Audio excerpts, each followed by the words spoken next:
Welcome to today's journey through one of the most fascinating chapters of human history, the world of the ancient Egyptian pharaohs. For thousands of years, these extraordinary rulers stood at the center of a civilization that still captures our imagination. Their lives, their power, and their enduring legacy have become timeless symbols of mystery and majesty. The pharaoh was not just a king, okay? To the ancient Egyptians, he was a divine figure, chosen by the gods to maintain balance and order in the universe. His every decision carried not only political weight, but also spiritual meaning. The crown he wore, the scepter he held, even the very words he spoke were believed to channel the will of the gods. But behind the golden mask and the towering monuments was a human story, a story of ambition, duty, and the pursuit of immortality. Pharaohs were expected to rule with strength, defend their lands, lead great armies, and ensure that the Nile continued to bring life to Egypt. At the same time, they carried the immense responsibility of upholding the sacred principle of harmony and justice. Failing to do so, in the eyes of the people, could mean chaos and disaster. Their reigns were marked by breathtaking achievements.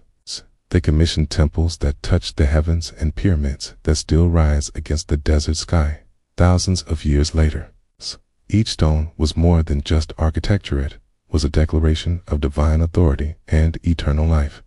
To walk among these structures today is to walk in the footsteps of a ruler who believed he could conquer both time and death. And yet, life at the royal court was not without challenges. The pharaoh had to navigate rivalries, secure alliances, and ensure that the royal bloodline remained pure. He often married within his own family to preserve what was seen as sacred divinity. Even the most powerful pharaohs had to rely on loyal officials, priests, and generals to keep Egypt's vast empire united. What makes the story of the pharaohs truly remarkable is not just their power, but the way they envisioned life beyond death. To them, the afterlife was not an ending, but a continuation.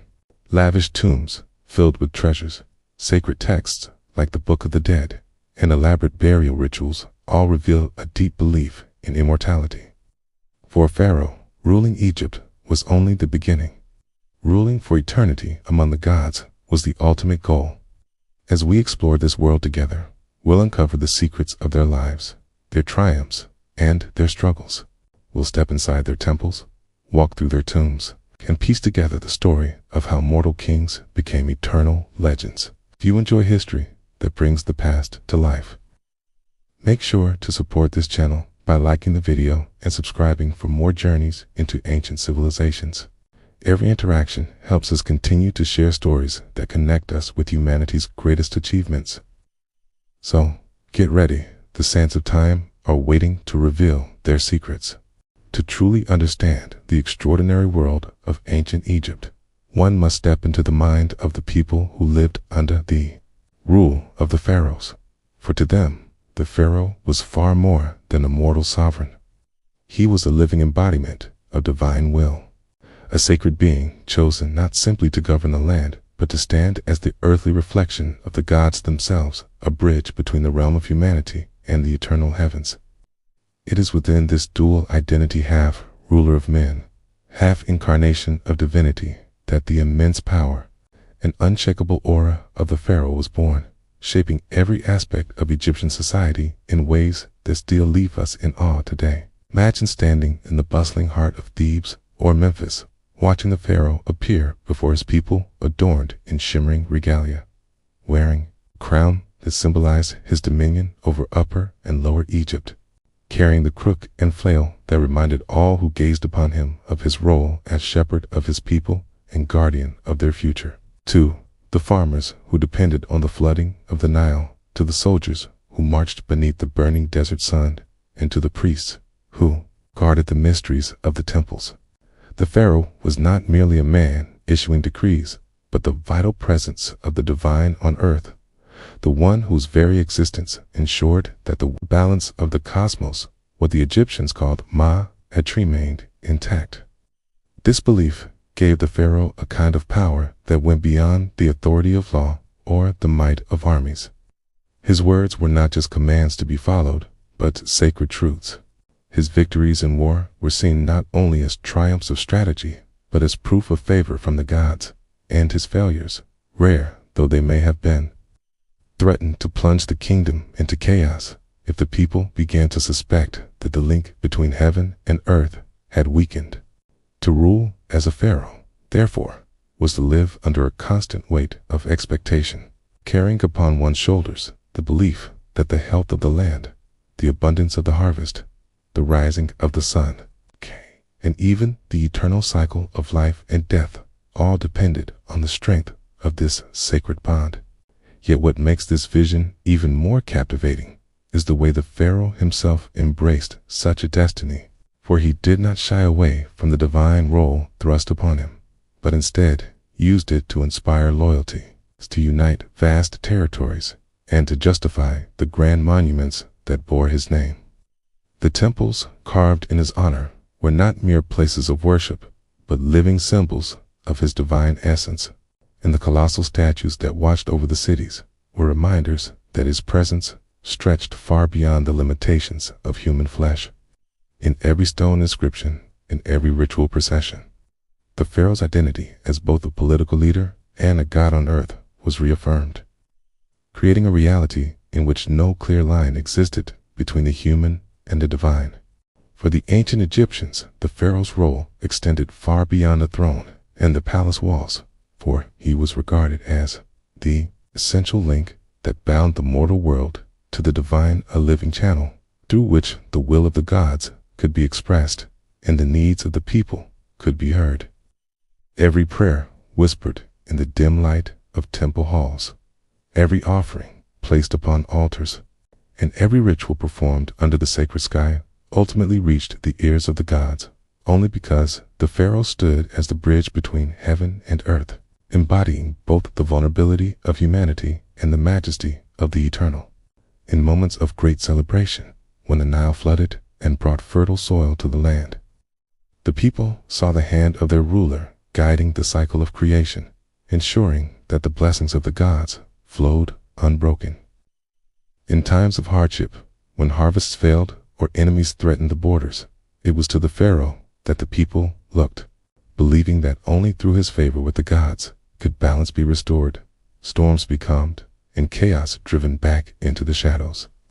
His presence was therefore not simply political authority, but a spiritual necessity, a reassurance that their voices, their fears, and their gratitude would be carried upward into the eternal realm.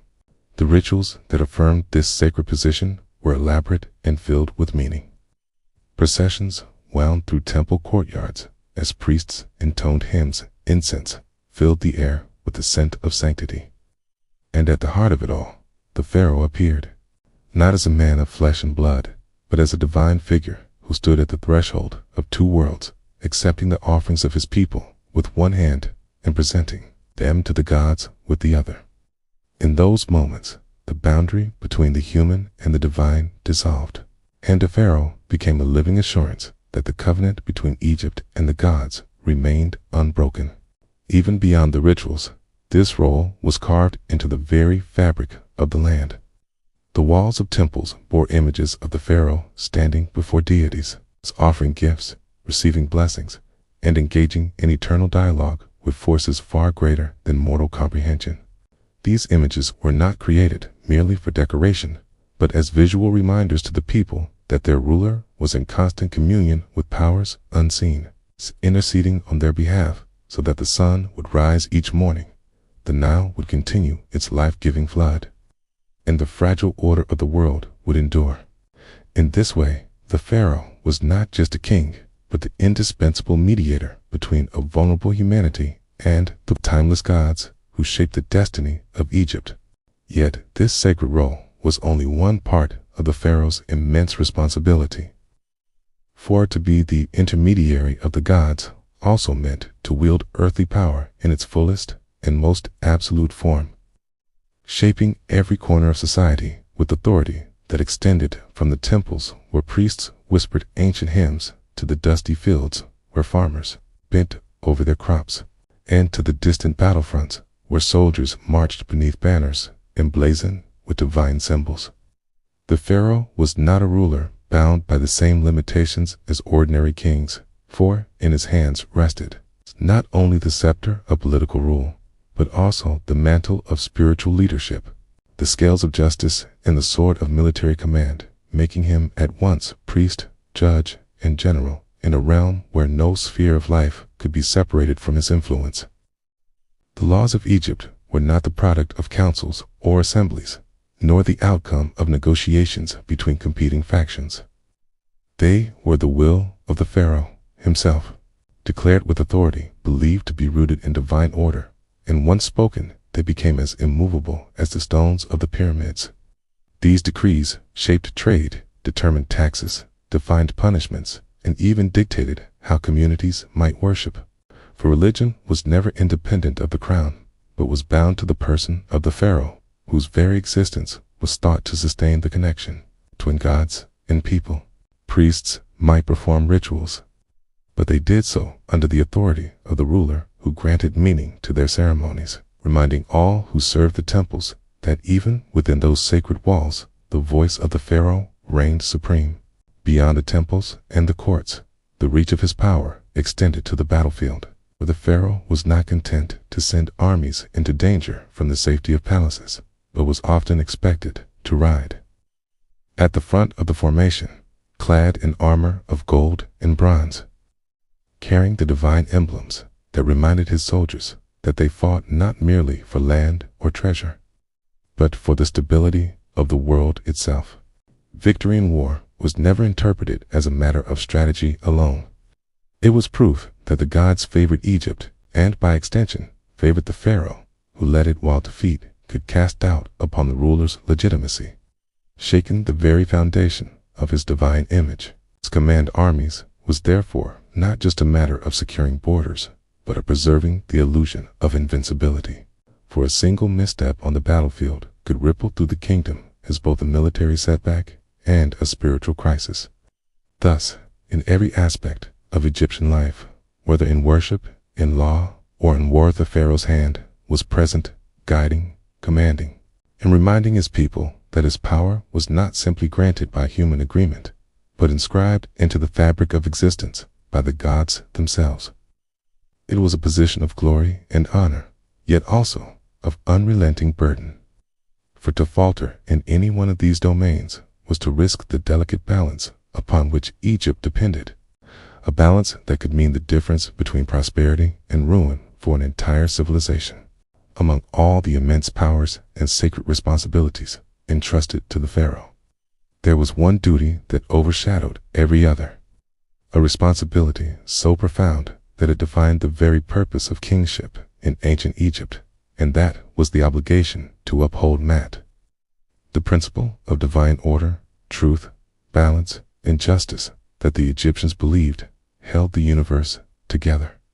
To the people of the Nile, Mat was not an abstract philosophy or a vague spiritual concept, but the very rhythm of existence, the invisible thread that ensured the sun would rise each morning, the river would flood in due season, and the forces of chaos lurking at the edges of the world would be kept at bay.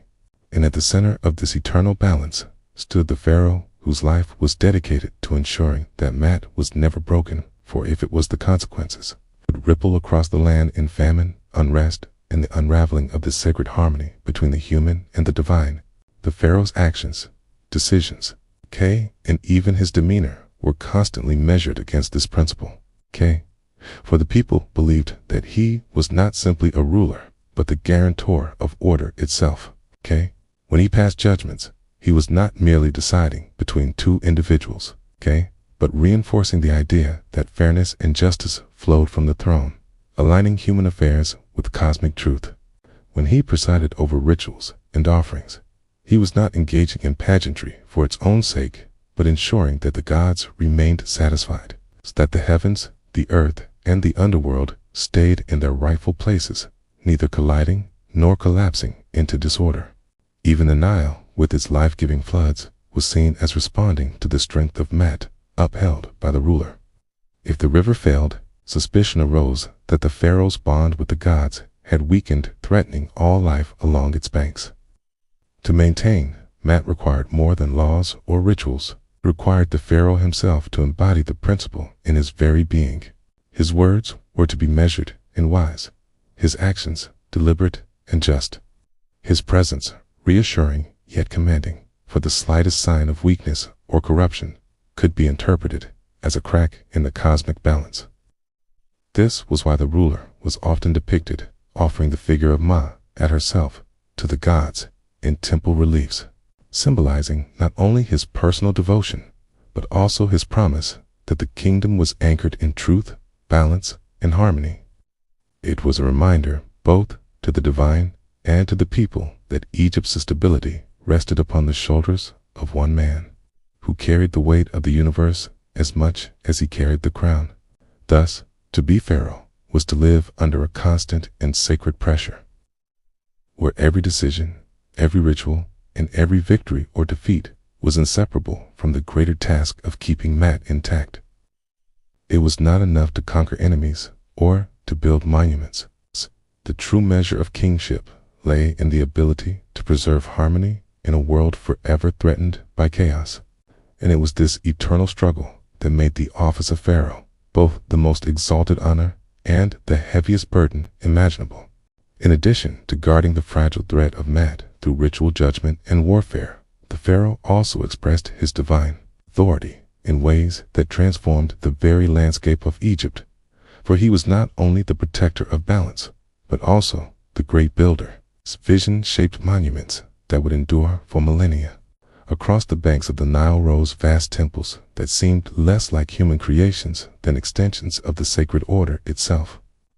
Palaces that shimmered with wealth and grandeur to remind both subjects and visitors of Egypt's unmatched power, and pyramids that pointed like eternal fingers toward the heavens, declaring to all who looked upon them that the Pharaoh's rule was not confined to the mortal world, but extended into eternity.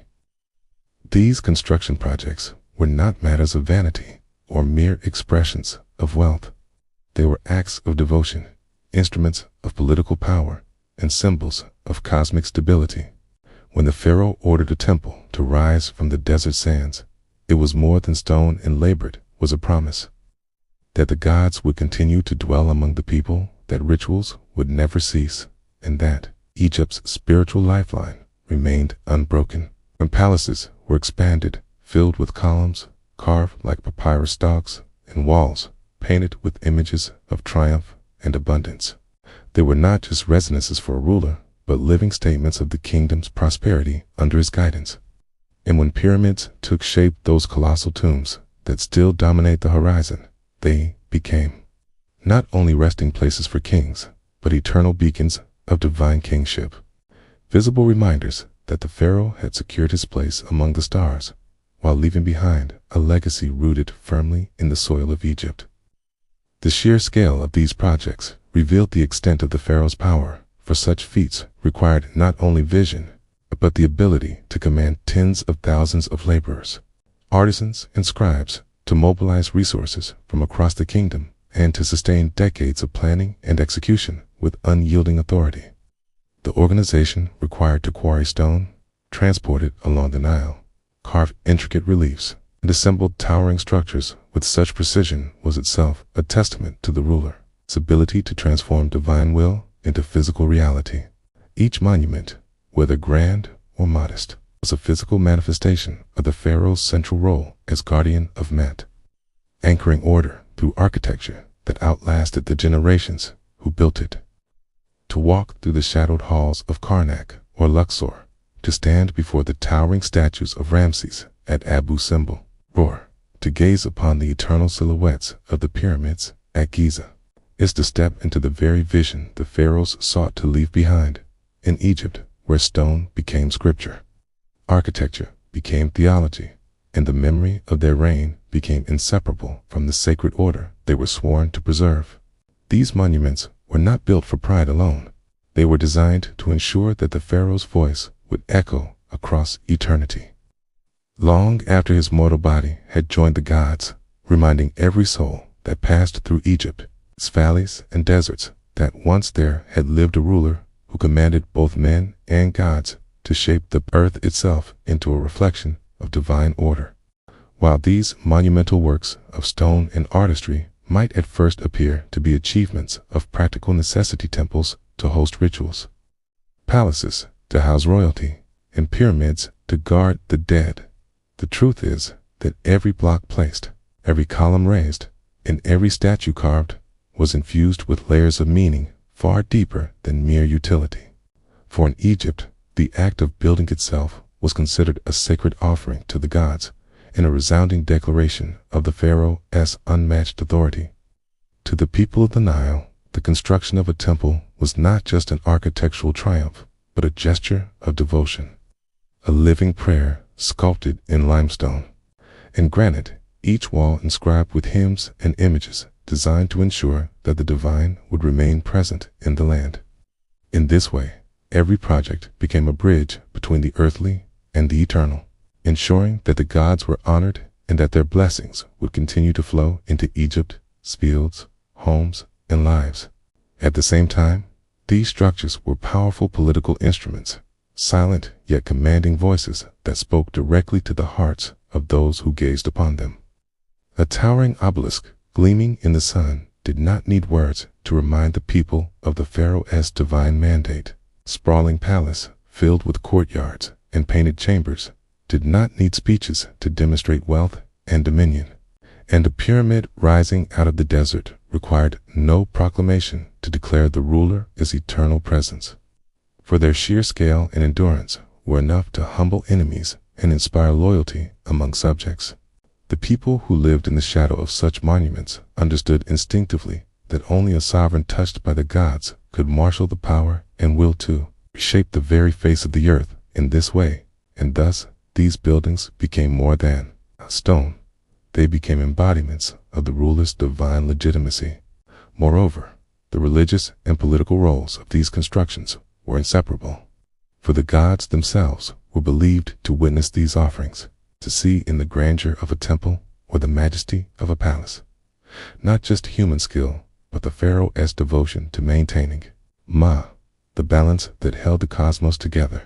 Every festival held within those sacred halls, every ritual performed beneath their towering columns, and every procession that passed through their monumental gateways reinforced the idea that Egypt was a kingdom uniquely blessed and protected, and that its ruler was not only king but custodian of order. To neglect such building was to risk divine displeasure, while to excel in it was to etch one's name into eternity, binding both God and people to the legacy of a reign. Thus, in every chisel stroke and every slab of stone, the Pharaoh was not merely expanding the physical boundaries of his kingdom, but weaving together devotion, power, and permanence into a tapestry of faith and authority that ensured his presence would be remembered long after his body had turned to dust. The monuments endured not simply as places of worship or seats of governance, but as eternal proclamations that the ruler had fulfilled his sacred duty. The monuments endured not simply as places of worship or seats of governance, but as eternal proclamations that the ruler had fulfilled his sacred duty, honoring the gods above and securing his dominion below, leaving behind offerings so vast and enduring that they continued to command awe across the centuries.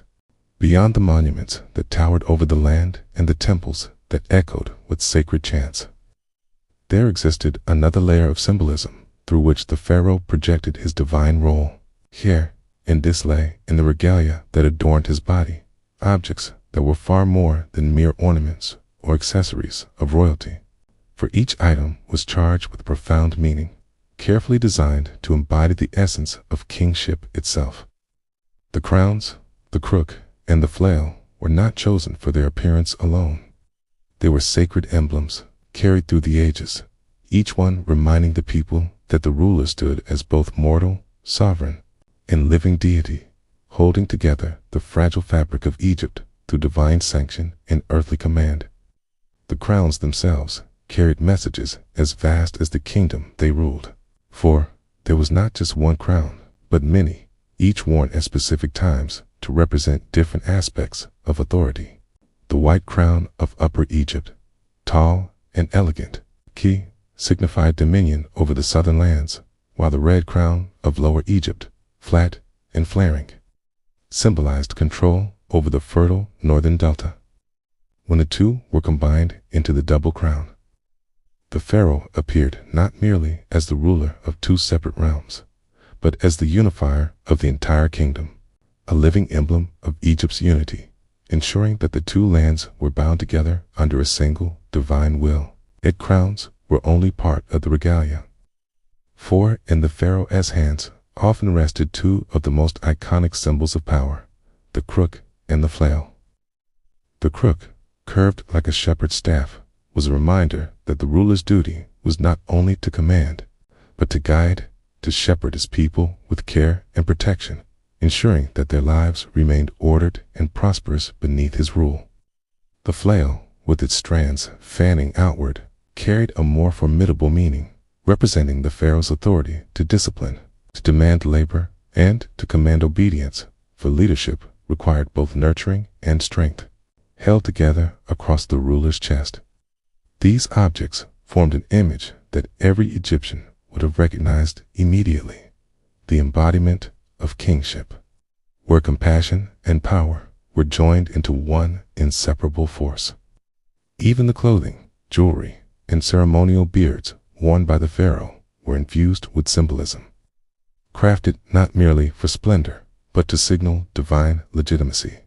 Golden collars glittered not as displays of wealth, but as representations of the eternal light of the gods, while the false beard, often braided and pointed, declared that the king was not bound by ordinary, carrying mortality, but had taken on the likeness of the gods themselves. Every detail, from the cobra-shaped irius on the brow that spat fire against enemies to the sandals that tread upon symbols of conquered lands, reminded those who beheld the ruler that this was no ordinary man, but the axis between heaven and earth, the guarantor of Mat, and the visible assurance that Egypt was secure. Thus, when the pharaoh appeared in full regalia, crowned, robed, adorned, and bearing the crook and flail, he did not merely stand as an individual ruler presiding over a court of officials. He became the living embodiment of divine kingship, a walking symbol whose every detail reinforced the idea that to obey him was to honor the gods, and to defy him was to invite chaos itself. It was in these powerful images, repeated endlessly in temples, reliefs, and statues, that the Egyptians saw the eternal truth of their world, that their ruler was at once man's God and protector of the sacred order.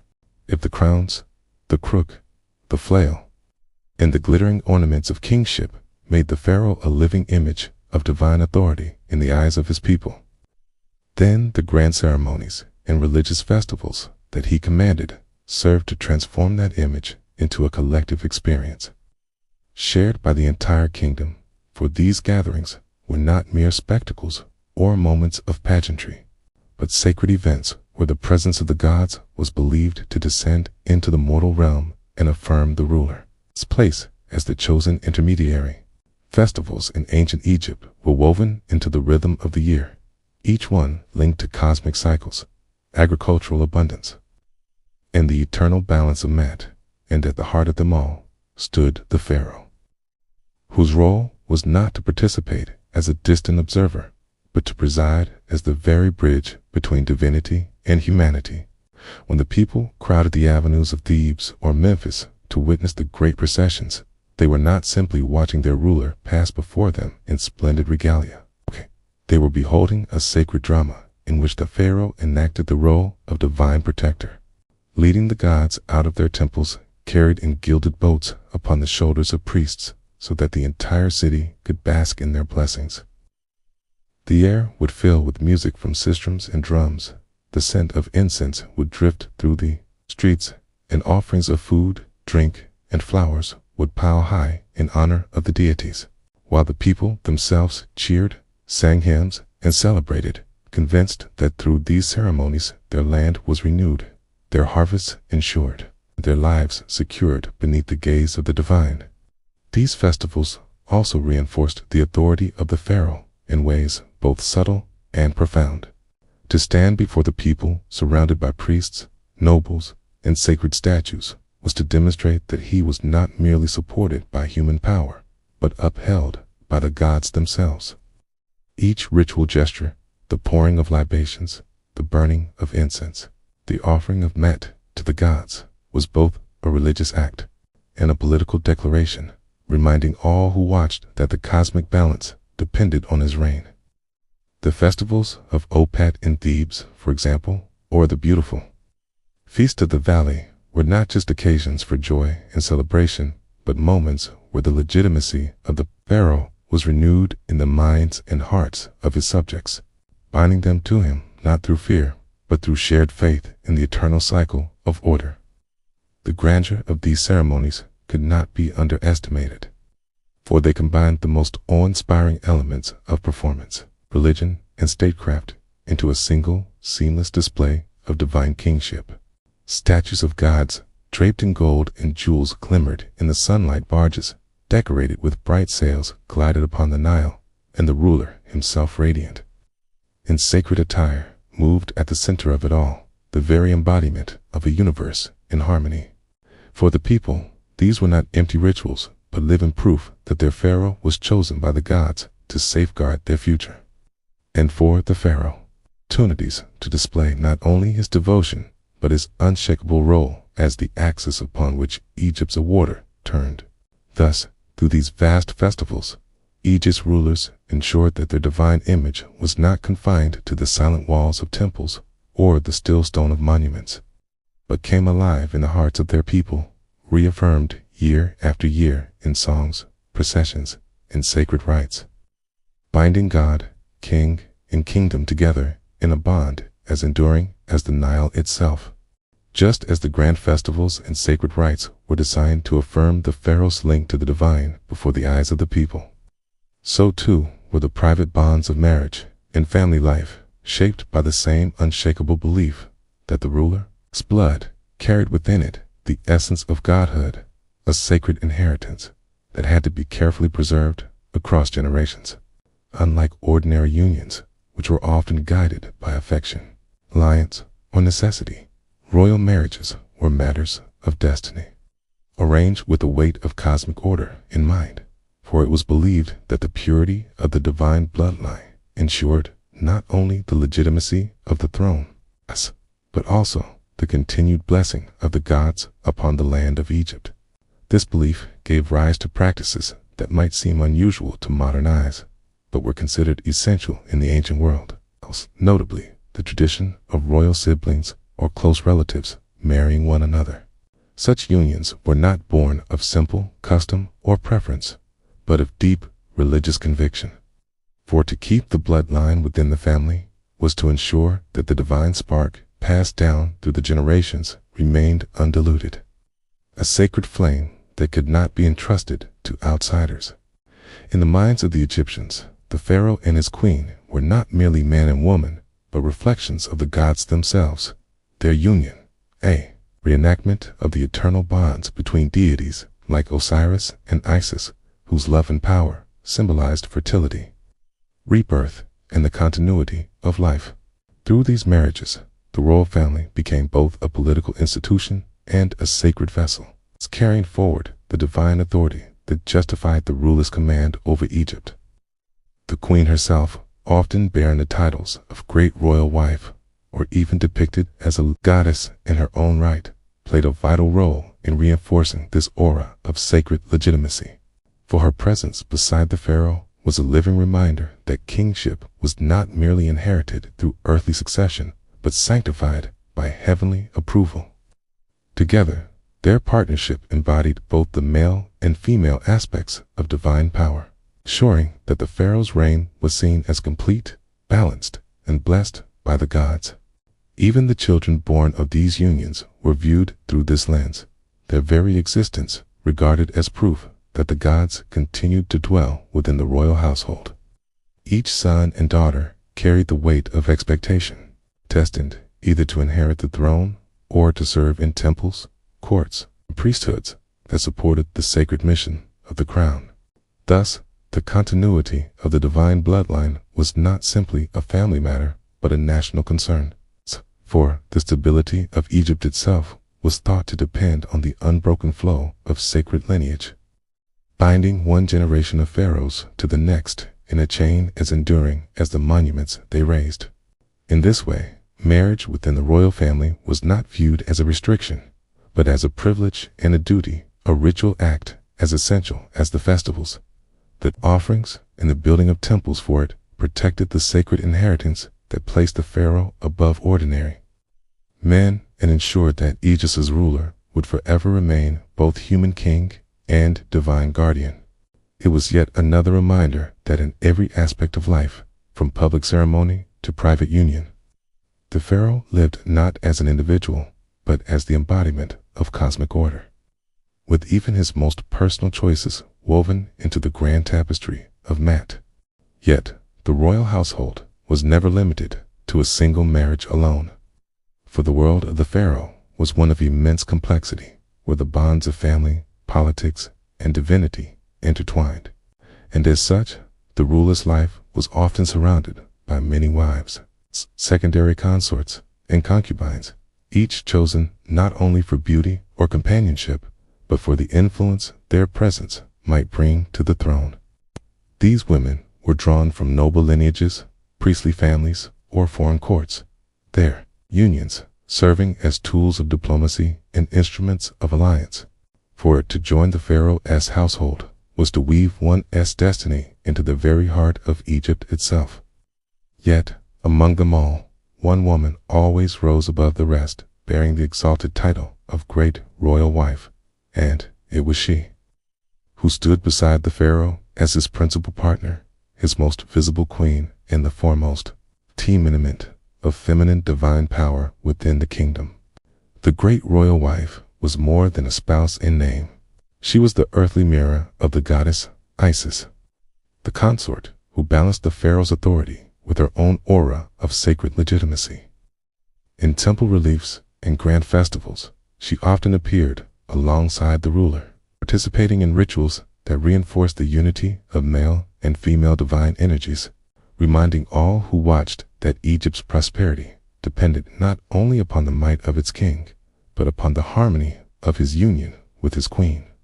Her role was both spiritual and political, for she wielded considerable influence within the palace, overseeing the royal household, guiding the education of princes and princesses, and at times even shaping matters of governance when her wisdom was sought by the ruler himself.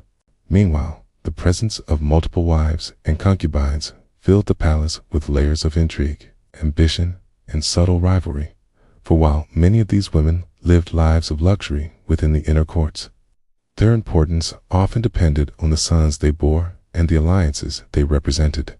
A concubine whose child rose to become crown prince could suddenly find herself elevated in status, her influence extending beyond the gilded chambers to touch matters of state. Foreign princesses brought into the household as symbols of peace between nations became living treaties, their marriages reminders that Egypt's greatness extended far beyond its borders, binding together kingdoms through the sacred bonds of kinship. And yet, amidst this intricate web of wives, secondary consorts, and concubines, the position of the great royal wife remained unshaken, for she alone was seen as the official counterpart to the pharaoh, the queen who shared in the rituals of kingship and whose image was carved into stone beside his own. In life, she was the embodiment of dignity and divine partnership. In death, she was often entombed with honors that echoed the reverence accorded to the ruler himself.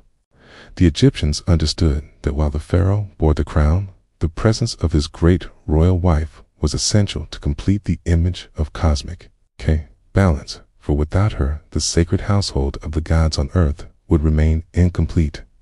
Thus, the royal harem was not a simple collection of women, but a carefully constructed world of devotion, politics, and sacred duty, where every relationship carried meaning far beyond the walls of the palace. It was a reflection of the vast responsibilities of kingship, where even love and companionship were intertwined with the demands of empire, and where the queen, who held the title of Great Royal Wife, shone above all others as both partner and priestess, her life inseparably bound to the eternal role of maintaining Ma alongside the divine ruler of Egypt. And beyond the gilded halls of palaces and the sacred silence of temples, the pharaoh's duty extended onto the fields of battle. For kingship in Egypt was never meant to be confined to the throne alone, but demanded that the ruler embody the role of warrior, guardian, and conqueror, leading his armies with the same divine authority that he carried within the sanctuaries of the gods.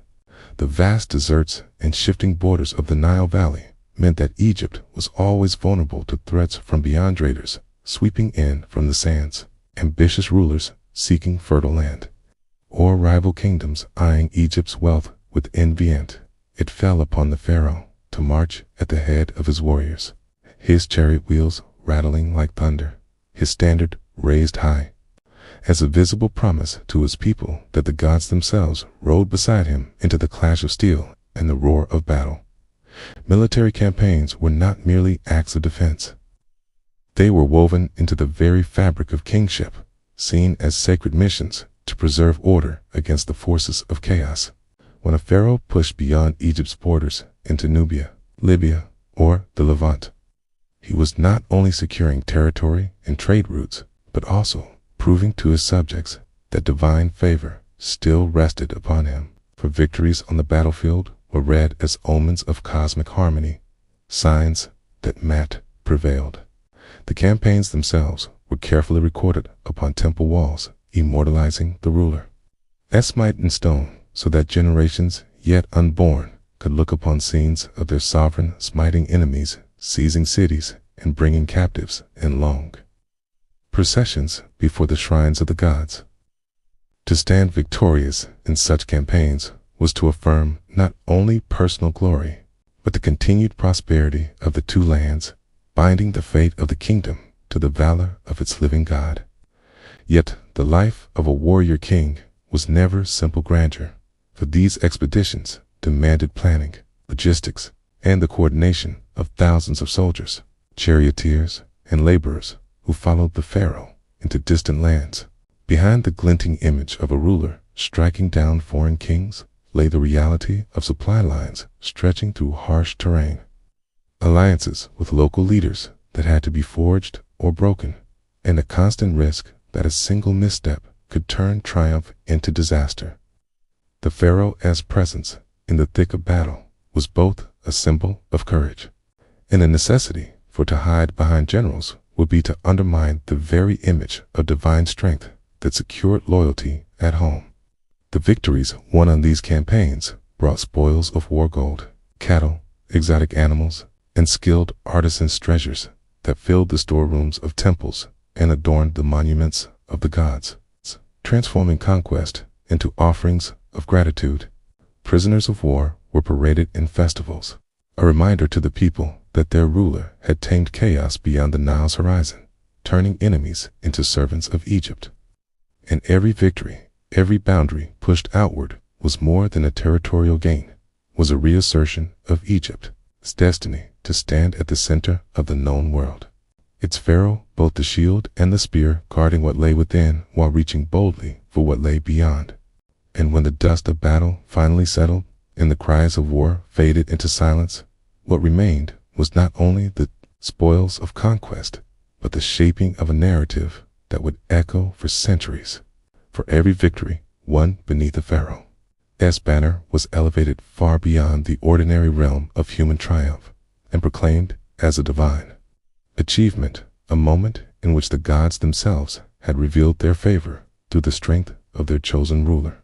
These triumphs were not remembered as the outcome of strategy or the discipline of soldiers alone, but as cosmic events in which the balance of Met had been defended, the forces of disorder driven back, and the eternal harmony of Egypt reaffirmed before all who dwelled along the Nile. The celebrations that followed such victories were as much spiritual theater as political display. For returning pharaohs did not merely march through city gates with weary soldiers, but entered in grand processions that transformed them into living symbols of divine might. Captives, treasures, and exotic wonders from distant lands were paraded before the people, not only to dazzle the crowds, but to remind them that their sovereign had extended Egypt's influence with the blessing of heaven. Priests carried sacred emblems. Musicians filled the air with triumphant hymns. Scribes carefully recorded every detail so that the Pharaoh's triumph would be etched not only upon stone, but upon the collective memory of the nation. In these moments, the ruler was more than a man. He was the embodiment of Horus Victorious, a living testament that the gods had chosen wisely in granting him dominion over the two lands. Temple walls across Egypt immortalized these scenes, carving into stone the image of the Pharaoh, towering over defeated kings, striking them down beneath the watchful gaze of deities who extended their hands in blessing. To the ordinary people gazing upon such images, there was no question that the victories belonged to the divine as much as to the ruler. For how else could Egypt, a single stretch of fertile land along the Nile, continually withstand and overcome the might of neighboring powers? The victories became sermons in stone, constant reminders that as long as the Pharaoh prevailed, the gods were pleased, and Egypt's destiny was secure. But these celebrations carried a deeper purpose as well, for they reinforced a bond between ruler and people, dissolving the distance between throne and subject through the shared pride of victory. When the Pharaoh returned triumphant, adorned in ceremonial regalia, the people did not merely see a king, they saw the living assurance that their prayers had been heard, that their offerings had been accepted, and that the divine order of the world remained unbroken.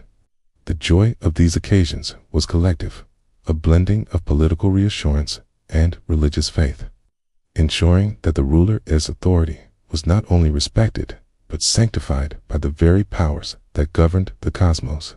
Beyond the thunder of war chariots and the echo of victory hymns, there remained an even more constant and sacred duty upon the shoulders of the Pharaoh.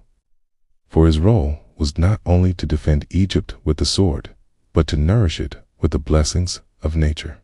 And nowhere was this more vital than in the eternal rhythm of the Nile itself, whose annual flooding transformed the land from barren desert into a cradle of abundance. To the people of Egypt, the river was life incarnate, a divine gift without which no crop could grow and no village could survive. And it was believed that the harmony of its cycles depended not on chance alone, but on the spiritual guardianship of their king, who, through prayers, offerings, and sacred rituals, was charged with ensuring that the waters rose as they must, and that the soil remained fertile enough to sustain the millions who depended on it. These rituals were not small hidden ceremonies whispered in the quiet of a temple, but elaborate performances in which priests, attendants, and even the people themselves participated, all bound together by the conviction that their ruler stood as mediator between earth and heaven, invoking the gods to bless the land with plenty.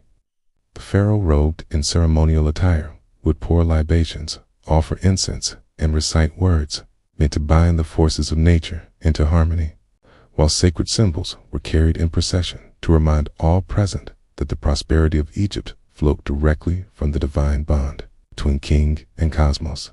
For the common farmer who bent his back in the fields, the sight of these rituals was more than pageantry. It was assurance that their toil was not in vain, that their labor would be rewarded with full granaries and thriving herds.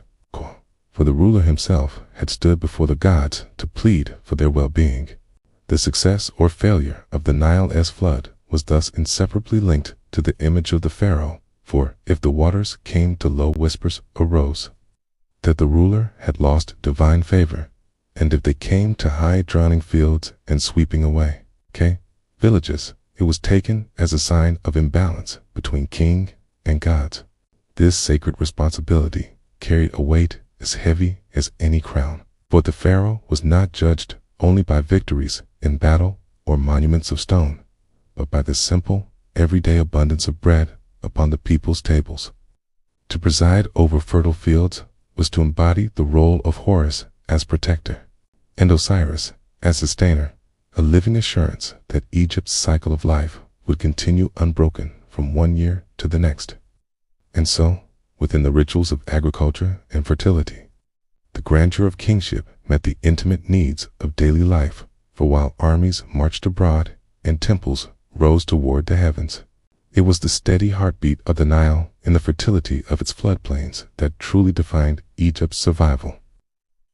The pharaoh's role in maintaining this cycle revealed not only his authority, but his vulnerability. For he stood forever accountable to both gods and people, his reign measured not just in stone or glory, but in the harvests that fed his land. Yet the vast machinery of Egypt's survival and grandeur could never have rested upon the shoulders of a single ruler alone. No matter how divine his presence or how sacred his duties, for the daily affairs of the kingdom stretched across endless fields, bustling cities, remote temples, and military outposts far beyond the horizon. And to bring order to such immensity, the pharaoh presided over a carefully structured bureaucracy whose layers of viziers, priests, scribes, and officials transformed his will into action. At the top of this intricate hierarchy stood the vizier, often regarded as the pharaoh's right hand, entrusted with overseeing justice, taxation, and the allocation of resources, ensuring that the king's vision was not simply proclaimed, but carried out with precision across the length of the two lands. Below him extended a network of high-ranking priests who guarded the spiritual health of the nation, performing the endless rituals that bound the gods to Egypt's destiny, while simultaneously managing the vast temple estates that functioned as both religious centers and economic engines. These priests not only tended to the mysteries of the divine, but also administered lands, collected offerings, and maintained records, demonstrating how, in Egypt, the sacred and the administrative were inseparable, each reinforcing the other beneath the overarching authority of the pharaoh. Alongside them, scribes served as the lifeblood of governance, their reed pens and ink transforming spoken commands into durable records that tracked harvest, yields, military conscriptions, and the collection of tribute from conquered lands, ensuring that nothing within the kingdom escaped the attention of the crown. Officials spread throughout the land carried out the more practical tasks of managing local regions, supervising irrigation systems, distributing grain in times of scarcity, and resolving disputes among common people and those they served. Under the authority of the pharaoh, they also embodied the structure that allowed Egypt to function as a unified whole. Without this carefully balanced hierarchy, no grand temple could rise, no army could march, and no ritual could achieve its intended purpose. For the dreams of the pharaoh required the hands of thousands to manifest them in stone ceremony and policy. What made this bureaucracy remarkable was not merely its efficiency, but its deeply symbolic nature. For each level of authority reflected the order of the cosmos itself, with the pharaoh at the center as the earthly embodiment of divine harmony. And every vizier, priest, and official orbiting around him like stars around the sun. The people, witnessing the seamless functioning of this structure, would see not only governance, but a reflection of matter itself, sacred balance of order, justice, and truth extended into the very fabric of society. Thus, while the pharaoh's presence was singular and exalted, its reach was multiplied 1,000-fold through the tireless labor of those who carried out his commands, making Egypt not just a vision of one man, but the coordinated effort of an entire civilization united under a divine throne. From the intricate web of officials and scribes who served beneath the pharaoh's gaze emerged one of the most vital tasks that bound the kingdom together. For Egypt's greatness could not rest solely on temples of stone or the glories of the battlefield, but required a constant and careful management of wealth, resources, and the flow of sustenance that ensured no village was left to hunger and no army lacked provisions. Tax collection, though it may sound like a mundane duty compared to the splendor of rituals and festivals, was in truth the lifeblood of the state, for it was through this steady gathering of grain, cattle, goods that Egypt maintained its balance, transforming the efforts of countless farmers and craftsmen into the collective strength of the two lands. Scribes with meticulous hands recorded every measure of barley, every herd tallied, every shipment of linen or copper, ensuring that nothing escaped the gaze of the crown.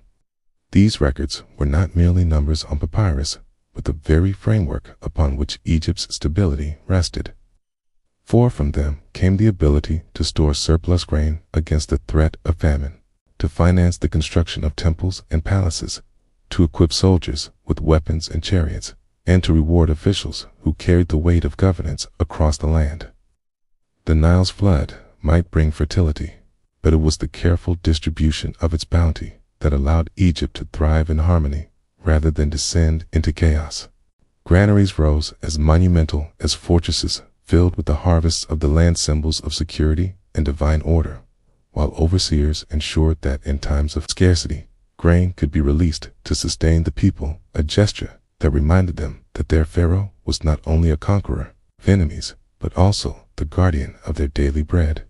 This flow of resources was not confined to sustenance alone, for artisans required copper and gold, priests needed incense and oil for rituals, and soldiers demanded weapons forged from bronze, all supplied by the system that transformed tribute, taxes, and trade into the fuel of empire.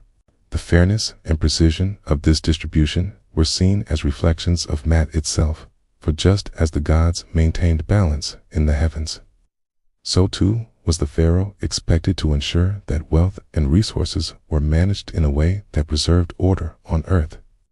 To the people, paying their share was not merely a civic duty, but an offering woven into the sacred fabric of life, a contribution that reaffirmed their place in the cosmic balance. And in return, the system promised security, stability, and the enduring sense that Egypt would continue to prosper beneath the watchful eyes of both its ruler and its gods. And while the careful balance of taxes and resources sustained the material heart of the kingdom, its spiritual soul was kept alive through the Pharaoh's unceasing presence within the sacred spaces of temples where stone walls whispered the eternal bond between gods and men, a bond made tangible through the ruler himself, who was not only sovereign of the two lands, but also high priest of every sanctuary. Scenes carved upon temple walls and painted in vivid hues across sacred chambers revealed the Pharaoh in acts of devotion, standing before towering statues of deities, offering incense, pouring libations of wine, or presenting baskets of food and flowers, each gesture meant to honor the divine and reaffirm his role as the earthly mediator of their will. These depictions were not mere ornamentation, but visual sermons carved in stone, reminding all who gazed upon them that their ruler was not a distant monarch removed from the gods, but the very bridge that connected the mortal realm to the celestial order. In these rituals, the Pharaoh's presence was indispensable, for it was believed that without his offerings, the gods themselves might withdraw their favor, leaving the land vulnerable to famine, disorder, or invasion. Thus, when the king knelt before Amun, Ra, or Osiris, it was not seen as submission, but as the fulfillment of divine duty, sacred choreography through which harmony between heaven and earth was preserved. The people of Egypt, though rarely permitted to enter the inner sanctuaries of temples, understood that these rituals were performed on their behalf, and that every loaf of bread or jug of beer placed upon the altar symbolized the prosperity of the entire nation. The Pharaoh's acts of worship were therefore communal acts, binding the fate of millions to the goodwill of the gods through the intermediary of one exalted figure. The priests who assisted him did so not as equals, but as extensions of his divine mandate, ensuring that each prayer was spoken, each flame kindled, each offering laid in perfect accordance with tradition, so that the cosmos itself might remain in balance.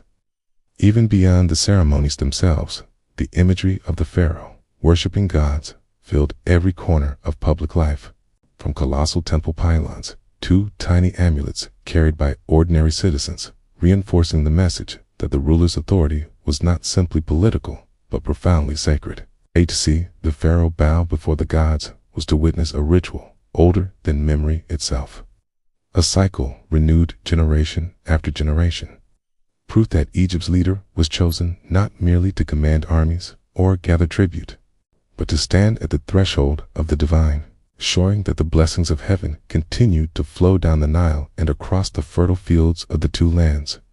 If the daily rituals performed within Egypt's sacred sanctuaries bound the pharaoh to the gods in living practice, it was through the grand and enduring act of temple building that this bond was made eternal.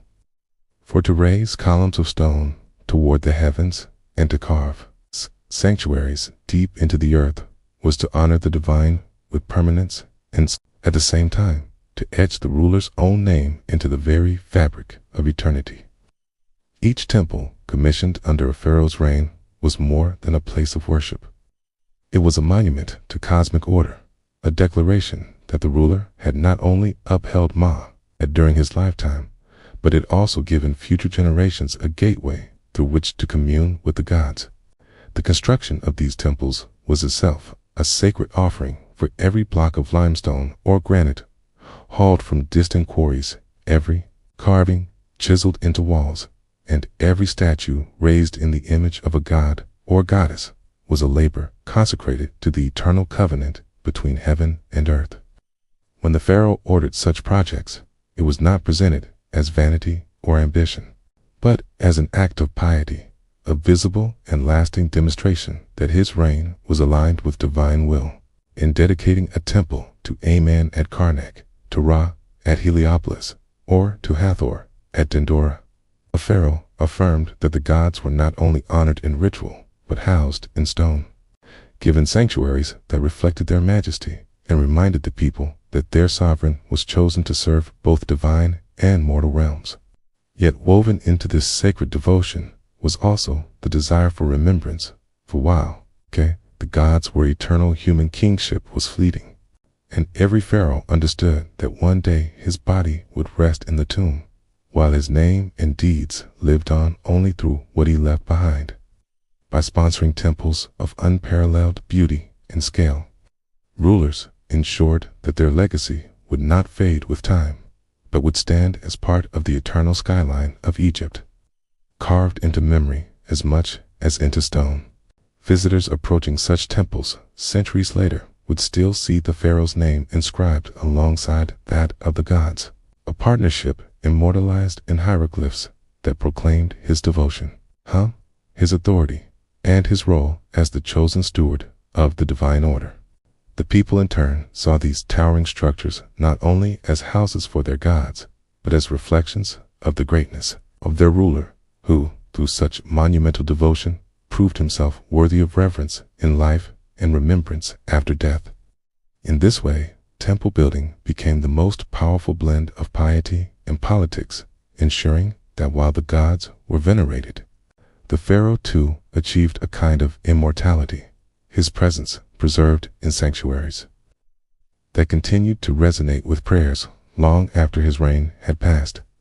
And yet, magnificent temples and resplendent rituals were only part of the pharaoh's responsibility, for beyond the stone monuments and sacred offerings lay an even greater and more enduring expectation, one that touched the life of every farmer who bent over his fields, every craftsman shaping wood or copper, every soldier guarding the frontiers, and every priest whispering prayers within a temple's inner chamber. The pharaoh was charged with ensuring prosperity, order, and justice across the length and breadth of Egypt. This was not a duty that could be carried lightly, for to the ancient mind, it was believed that the health of the kingdom and the harmony of its people reflected directly upon the king's ability to uphold Ma'at, the divine principle of balance that governed not only the turning of the stars, but also the fairness of human affairs. Prosperity was measured not simply in overflowing granaries or rich harvests, but in the stability of trade routes, the abundance of fish in the Nile, the bustling of markets where goods from Nubia, the Levant, and even distant lands were exchanged, and the assurance that every family might find bread upon their tables. To the people, such abundance was not accidental, but the visible sign of a ruler favored by the gods, one whose prayers and offerings had secured heaven's blessing upon the land. Order was no less vital, for in a kingdom as vast and diverse as Egypt, stretching from the delta marches in the north to the deserts of Nubia in the south, It was the pharaoh's governance that ensured disputes did not fester into unrest, that roads remained safe for merchants and travelers, and that irrigation systems functioned smoothly so that no village was deprived of the waters of the Nile. Justice, perhaps the most profound of all, is not only about punishing wrongdoing, but about maintaining a society where truth, fairness, and respect for law flowed through every judgment handed down by officials and viziers, all of whom acted as extensions of the pharaoh's will. When people sought resolution to their quarrels, they did so in the faith that their king had established courts where fairness prevailed, and that their ruler's hand, though distant, still reached them in the form of just decisions. Every verdict, every decree, and every pronouncement of law was therefore seen not merely as human judgment, but as the echo of divine order channeled through the earthly authority of Egypt's sovereign.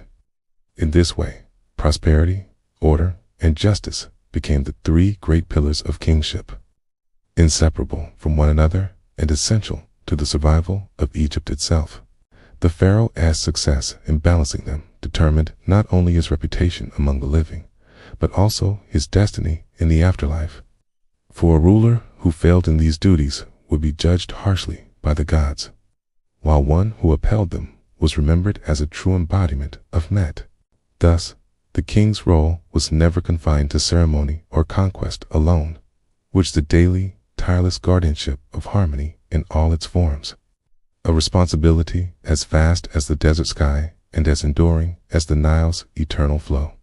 While the pharaoh's earthly reign was defined by the pursuit of prosperity, order, and justice, there lingered always the awareness that no matter how vast his power or how enduring his monuments, his mortal life would one day reach its end. And it was in this certainty that the Egyptians found perhaps their most profound vision of existence, for they did not see death as an end, but as a threshold, a passage into a realm where immortality awaited those who had lived in harmony with Mat. To them, the grave was not a place of despair, but the gateway to eternity, a journey as vital and sacred as the life that preceded it. And for this journey, the preservation of the body was of the utmost importance, for only through the safeguarding of flesh and bone could the soul recognize its vessel and continue its existence in the afterlife. This belief gave rise to the extraordinary practice of mummification, an art perfected over centuries, where embalmers transformed the fragile human body into a form meant to withstand eternity, carefully wrapping each limb in linen, placing amulets among the folds, and sealing the whole with prayers meant to protect the traveler on his way to the world beyond.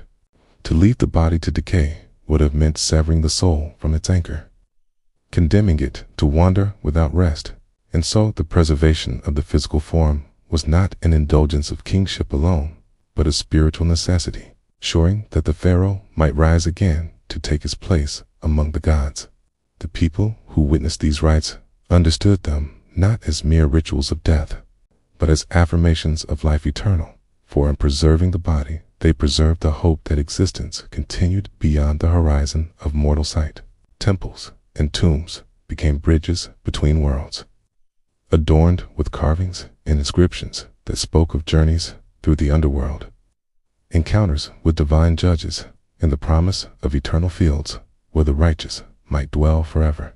The pharaoh, embalmed with the greatest care and sealed within his tomb, embodied the collective faith of Egypt, serving as both ruler, life, and eternal guardian. In death, his preserved body a testament to the unbroken cycle of continuity that bound heaven and earth together.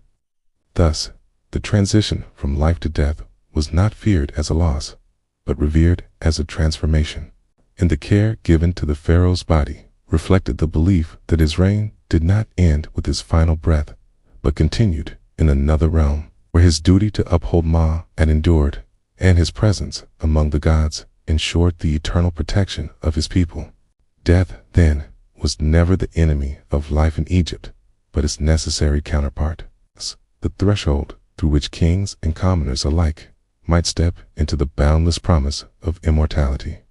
If the careful preservation of the body through the sacred craft of mummification ensured that the pharaoh's soul would endure it, was the tomb itself that became the eternal stage upon which his journey to the afterlife unfolded. For no ruler of Egypt could step into immortality without a dwelling fit, not only for a king, but for one destined to join the company of the gods.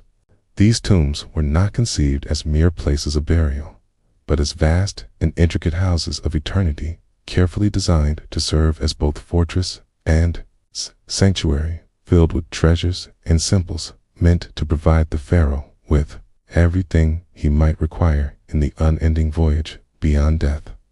In the earliest dynasties, these eternal homes took the form of pyramids, colossal structures of limestone rising like mountains of human devotion upon the desert horizon. Each block laid with such precision that they seemed less the work of mortal hands than of divine will. To approach one of these monuments was to feel the weight of eternity pressing against the earth, for they were not only tombs, but proclamations in stone declaring to all who gazed upon them that here lay a ruler whose power stretched beyond the limits of life itself.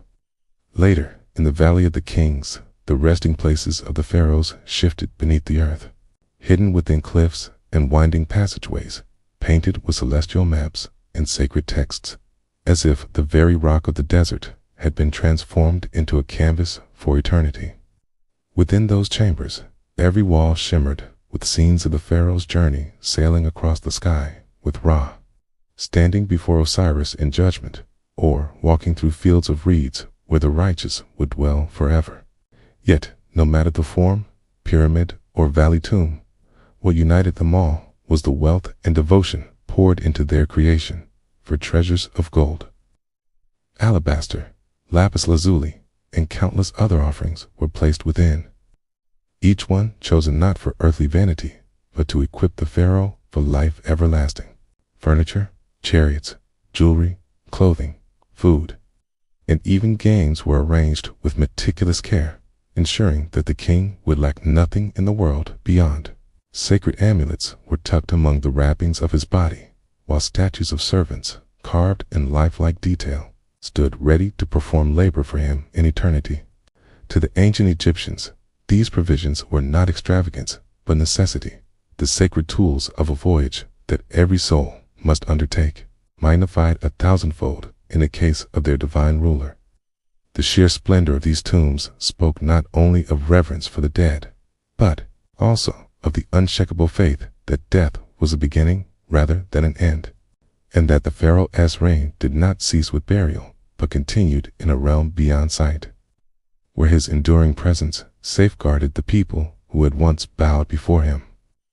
To enter such a tomb, even in thought, is to glimpse the heart of Egypt's belief in eternity, that wealth, artistry, and devotion could be woven together into a vessel strong enough to carry a king into the timeless embrace of the gods.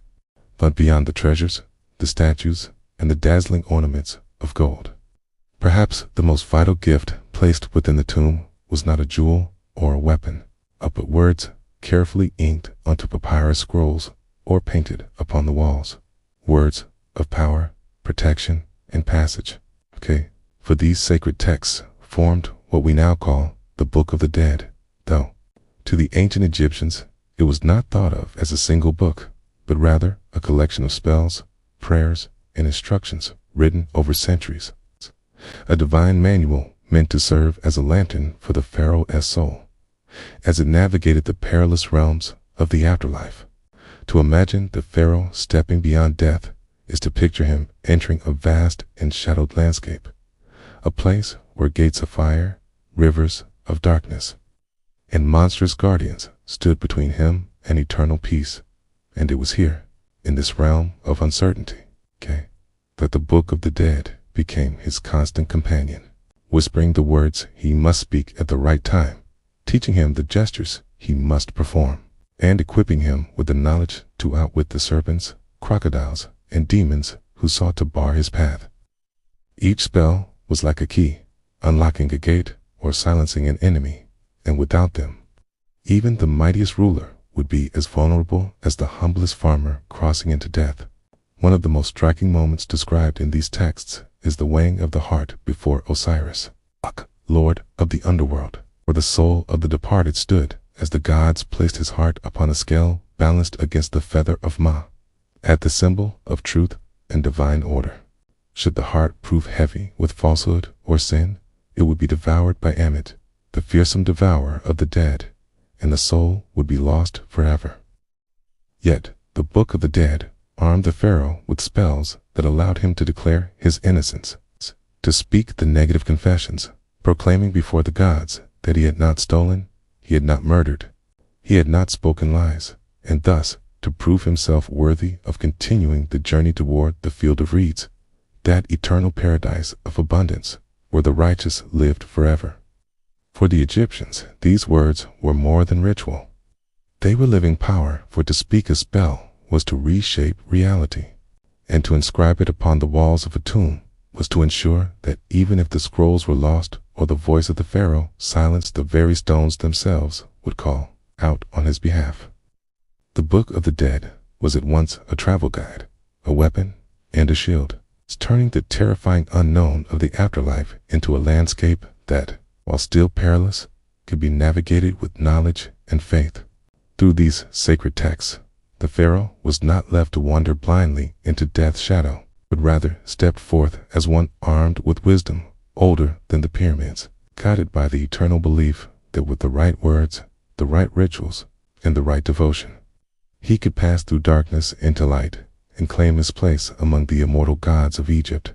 And so, if the trials of the underworld were endured, if the spells from the sacred texts were spoken with precision, and if the heart of the departed ruler was found to be as light and pure as the feather of Ma at Teen, then the reward that awaited was not simply peace or rest, but a far greater destiny.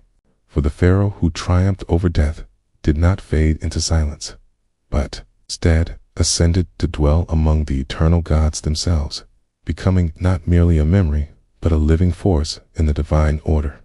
In this vision, the afterlife was not a distant realm of shadows, but a continuation of kingship upon a higher plane, where the Pharaoh, once mortal, was welcomed into the celestial court of Ra, Osiris, and the countless deities who governed the cosmos. And from that moment on, he reigned not just over the fertile valleys and golden sands of Egypt, but over the eternal cycles of the heavens. To the ancient mind, such a victory was the ultimate affirmation of everything the Pharaoh had represented during life: the upholder of balance, Khada, the guardian of truth, the mediator between the gods and the people. By achieving immortality, he became the proof that the divine order could be maintained beyond time itself, a ruler who would rise with the sun each morning and sail across the sky in Ra's solar bark, and at night descend into the underworld to fight alongside the gods against the forces of chaos, ensuring that the eternal battle between order and disorder continued to be won. His kingship, once bound by the Nile and the borders of Egypt, was now limitless, his power stretching across the infinite expanse of the universe. For his subjects, this belief was not merely symbolic, but profoundly reassuring, because it meant that even when their earthly ruler was gone, his spirit had not abandoned them, but instead watched over the land from the divine realm, guiding the floods of the Nile, protecting the harvest, and blessing the kingdom with prosperity. Every temple carved with his likeness, every hymn sung in his honor, every offering left in his name was a reminder that their Pharaoh had not truly departed.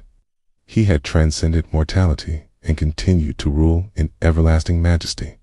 In this way, the afterlife was not the end of kingship, but its eternal perfection. It's a realm where the Pharaoh's crown never tarnished, his authority never wavered, and his connection to the gods was unbroken. A vision that bound the living and the dead together in an unshakable faith that their ruler's destiny was to reign forever, both in memory and in the company of the divine. It was not only through the mysteries of the afterlife that the Pharaoh's presence endured, for the Egyptians understood that memory itself was a form of immortality. And so they turned to stone, to walls, to towering obelisks and sprawling temples as vessels that would carry the ruler's essence across the centuries. For every chiseled name, every carved image, and every hieroglyphic proclamation was more than a mark of honor. It was an act of preservation, a deliberate attempt to bind the identity of the pharaoh into the very bones of Egypt's landscape, so that long after his body had rested within the tomb, his likeness would continue to gaze upon his people, his words would continue to echo across the desert winds, and his spirit would remain interwoven with the land he once governed. To the ancient builders and scribes, such inscriptions were not mere decorations or commemorations, but sacred acts, for they believed that as long as the pharaoh's name was spoken, written, and remembered, his soul would continue to thrive in the realm of eternity. And so the walls of temples bore his titles in elaborate cartouches. Statues stood as silent guardians, carrying his features into the ages, and colossal monuments rose to pierce the sky, each one serving as both an earthly reminder of his reign and a spiritual beacon, ensuring the gods themselves could not overlook his legacy.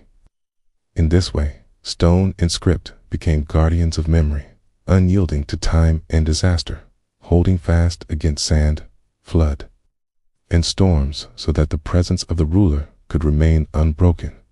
Every temple court where his figure was painted in vivid color, every granite pillar where his deeds were recorded, every colossal carving of his form, striding forward in triumph, reinforced the idea that the pharaoh was not confined to the moment of his life, but destined to be seen and revered by countless generations, yet unborn. The monuments were not just gifts to the gods or tributes to human craftsmanship. They were promises to the future declarations that this king had lived, ruled, and shaped the destiny of a people, and that such a truth could never be erased. Thus, the name and face of the pharaoh became immortal companions to Egypt's history.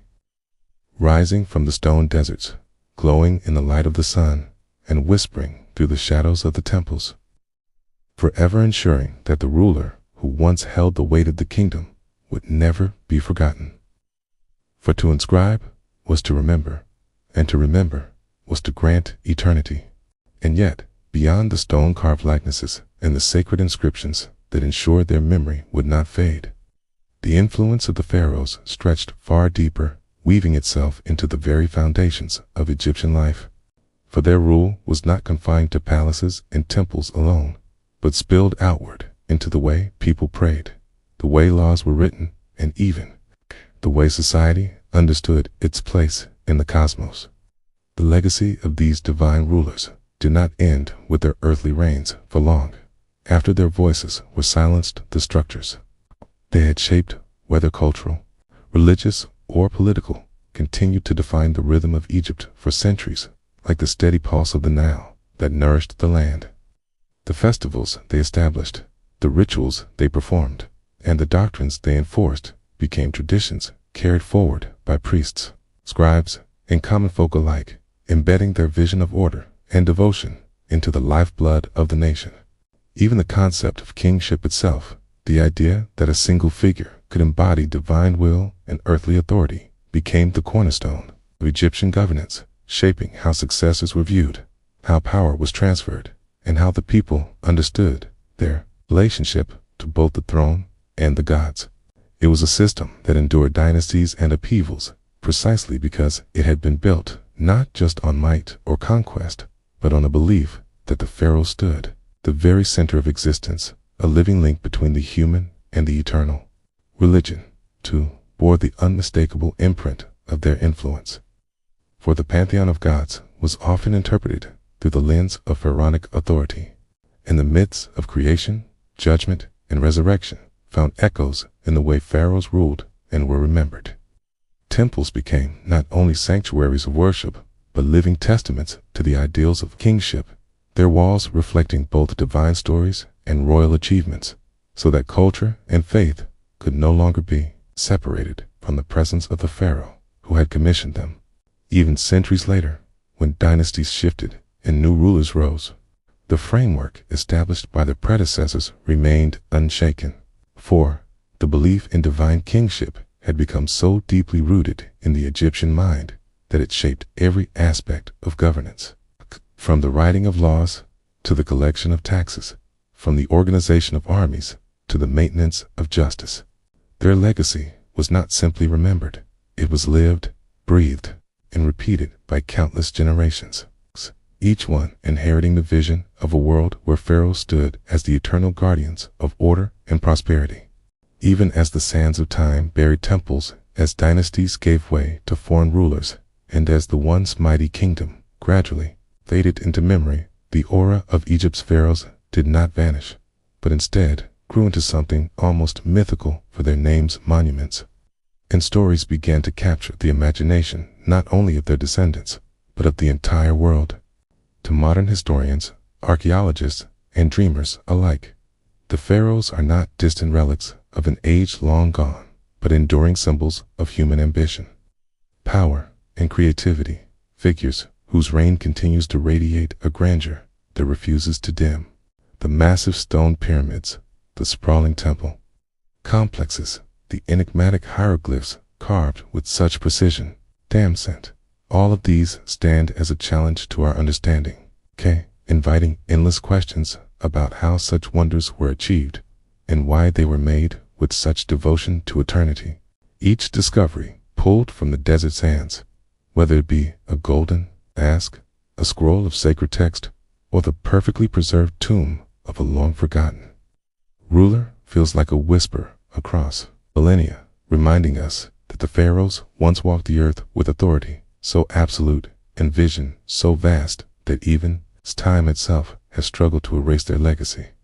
In the eyes of modern scholarship, their reign is not just a matter of political history or architectural achievement, but a window into the deepest layers of human belief, the desire to understand life, to control death, and to bridge the gap between the mortal and the divine. Their world speaks to us because it reflects questions we still ask today. How far can human ambition reach? What role does faith play in shaping societies, and what traces of ourselves will remain for those who come after us? Yet, beyond the academic study, pharaohs continue to fascinate ordinary people around the globe, for their story carries the timeless allure of mystery and majesty, offering visions of golden treasures sealed away in hidden tombs, of colossal statues gazing eternally across the desert horizon, and of a civilization so advanced and yet so deeply spiritual that it feels almost otherworldly. The grandeur of their reign is not frozen in the past. It lives on in museums, in books, in films, and in the hearts of those who look at their legacy with awe, proving that even thousands of years after their rule, the pharaohs still command the attention of humanity, not as forgotten kings, but as eternal icons of wonder. Across the endless sweep of time, the story of the pharaohs continues to echo with power and mystery, a tale that belongs not just to Egypt, but to the whole of humanity. For these rulers were more than mere kings sitting upon golden thrones. They were men and women who bore the immense weight of both heaven and earth, charged with the impossible task of being human while also embodying the divine. To the eyes of their people, they were not distant monarchs, but living God's beings, who bridged the fragile gap between mortals and the eternal forces of the cosmos, and through them the Nile flowed, the sun rose, the land was fertile, and order triumphed over chaos. It was through this divine authority that they were entrusted with shaping the destiny of an entire civilization, guiding it with a vision that was at once political, spiritual, and eternal. The pharaohs reigned with an absolute authority that extended into every corner of life, for their word was law, their rituals were the heartbeat of the kingdom, and their decrees touched both the grand affairs of state and the everyday lives of farmers tilling the fields. Their duty was not only to govern, but to safeguard the sacred principle of balance, justice, and cosmic harmony. And in this role, they were more than rulers. They were guardians of existence itself.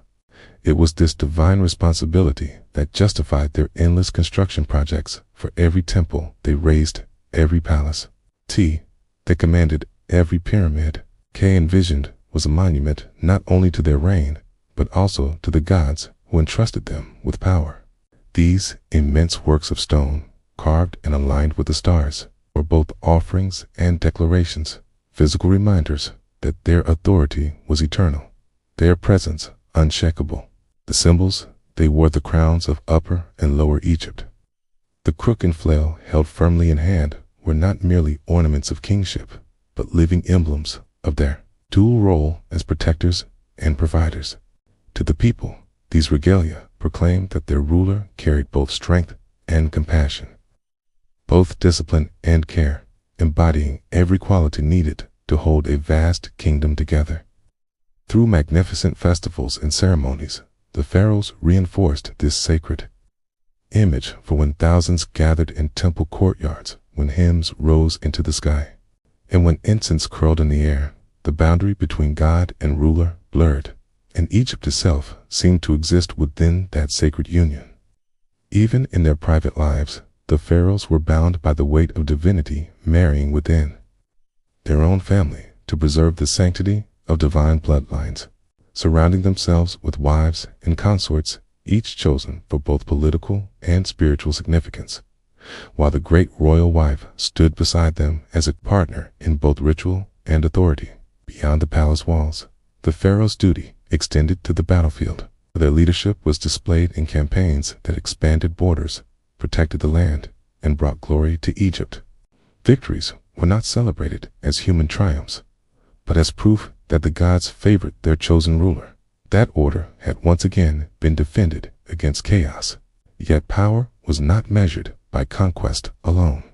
The pharaohs were custodians of agriculture, masters of the Nile's cycles, and through ritual and ceremony, they ensured that the floods returned, the fields grew green, and the people thrived. Behind this sacred kingship stood vast bureaucracies of viziers, priests, and officials working tirelessly to uphold the kingdom, collecting taxes, distributing resources, and keeping Egypt in balance, all under the watchful eye of the ruler who embodied the principle of divine order. Through daily rituals of worship, temple offerings, and endless devotion to the gods, the pharaohs reaffirmed their role as intermediaries, their piety etched forever in stone reliefs that show them bowing, praying, and sacrificing to the deities who legitimize their reign. When death arrived, it was not seen as an end, but as a gateway to eternity. For the pharaoh's journey did not conclude with the grave. The careful preservation of the body through mummification, the lavish treasures buried within tombs, and the sacred words of the Book of the Dead were all tools to guide the soul beyond mortality, to ensure that the ruler would rise again among the gods. To the Egyptians, success in the afterlife meant that their pharaoh would continue to reign eternally, not just his memory, but his living presence, sailing with Ra across the heavens, standing beside Osiris in the underworld, and returning each dawn to bring life once more. Their names and images, carved into monuments, guaranteed that even as centuries passed, their spirits would not fade, for memory itself was another kind of immortality. In truth, the pharaohs left behind more than monuments. They shaped his civilization's very soul. Their rule wove together politics, religion, art, and law into a seamless fabric that lasted for thousands of years. And even when their kingdom fell to foreign powers, their influence did not vanish. Instead, it lingered, shaping the way Egyptians saw themselves and how the world would remember them. Today, their grandeur continues to fascinate not only scholars, but every curious heart that gazes upon the pyramids, walks through ancient temples, or reads the carved hieroglyphs left behind. The pharaohs remain icons of wonder, reminders of humanity's eternal desire to reach for the divine, to seek immortality, and to leave a mark upon the world that no force of time can erase. So as we bring this journey through the lives of Egypt's god kings to a close, let us remember that their story is not confined to dusty tombs or forgotten relics, but lives on in our imagination, in the awe that rises within us when we stand before their monuments, and in the endless fascination that draws us back to them again and again. If you've enjoyed walking through the footsteps of the pharaohs with us, Tanti, forget to like this video and subscribe to the channel so you never miss another story of the ancient world brought to life. Till next time, may your dreams be filled with wonder, peace, and the timeless majesty of Egypt. Good night and sleep well.